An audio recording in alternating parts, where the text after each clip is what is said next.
Hello, I'm Paul Dychik, founder of Elastic Steel Method of Athletic Conditioning.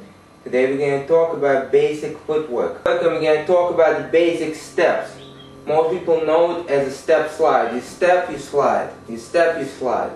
Front leg step, rear leg slide. Now, most people know how to do that, but the question that often comes up, and if you don't know what you're doing, you can actually hurt yourself, is do you strike with the heel or you strike with the toes? In other words, do you step like this or do you step like that? Okay? I got a question about that from someone whose instructor said you always have to strike with the toes. So the person was striking with the toes, however they were constantly getting cramps over here. And the reason for that is because they were doing it wrong. How can you do it wrong? You either step with the heel or you step with the toes, right? How can you do it wrong? Well, let's think about what you've been trained to do for years and years and years, and see that if you try to get away from that, you actually are doing it wrong. You're going against something that your body has been doing for many years. How do we walk? We walk with a heel strike, right? We walk forward, and as we walk, every time we step, there's a heel strike, then you roll on the toes, another heel strike. We do not walk like this. It's not possible. Okay?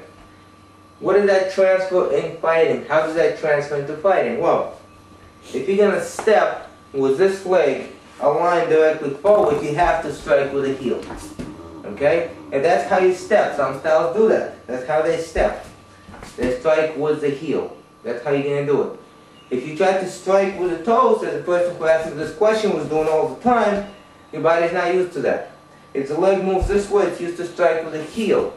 You've been doing that for a long time, okay? The muscles here contract, the muscles here relax. So, that means that if you step and this leg, the kneecap, the toes are forward, you strike with the heel, okay? Strike with the heel. Okay, now, we talk about walking forward. Now, what I would like for you to do is just go like this. Now, this is not how you move, actually, but I just want you to do that. You know how kids like to do that? Just do that. And then try to do the same thing on the heels. It's not happening. Okay, what does that tell you? If you don't believe me, try it. Try to do it on the toes, move sideways on the toes, move sideways on your heels, and you'll see you cannot move on your heels. What does that mean? That means that if you're going to attack sideways, do not do heel strikes. Not going to work. You move sideways, it's only toes. You touch the floor with your toes, not with your heel. Okay, so we established that. You move forward is the heel. You move completely sideways is the toes. Now what happens if you do what most martial arts styles do, where the body is turned about 45 degrees, not completely forward, not completely to the side, about 45 degrees, okay? Well, from here you actually have an option. You can turn this leg out when you step, and step with the heel. Or, you don't turn that leg out, and you step with the toes. Now, this is the biomechanics of what the front foot is doing when you do the step slide.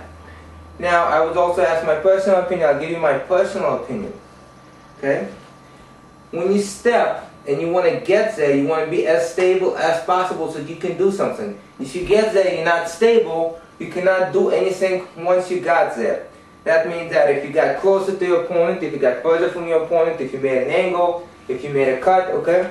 So, having said that, my personal belief that unless you know that you're going to strike your opponent and everything is stable, okay, and you need to take a very long step for whatever reason, do not do the heel strikes, okay?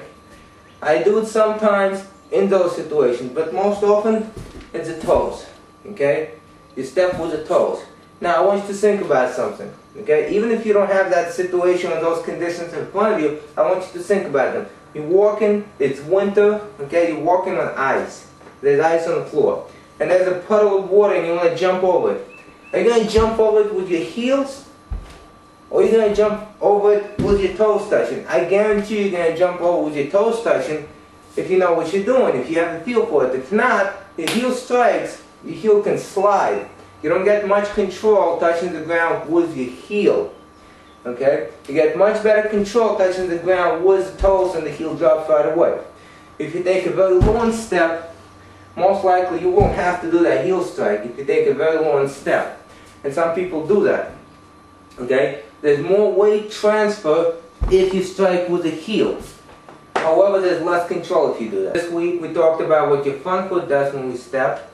Next week we're going to talk about what your rear does and different things that you can do with your rear leg, and again my personal opinion on it. Today we just talk about the front leg. If you want to learn more about footwork, angles, fighting strategies, take a look at the link below, blue link below, and take a look at the Warrior Strategy online seminar.